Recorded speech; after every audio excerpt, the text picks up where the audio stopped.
பூமிக்கு வணக்கம். இருக்கோ இல்லையோ தெரியாது, ஒருவேளை இருந்தா சாமிக்கு வணக்கம். குத்த வச்சு கூட்டு மாட்டும் உங்களுக்கு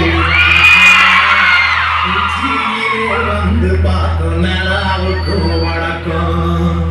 பரம்பரை சொல்லி தந்த பாட்டுக்குந்தா வணக்கம். நான் பறை கொட்ட தோல் தந்த மாட்டுக்குந்தா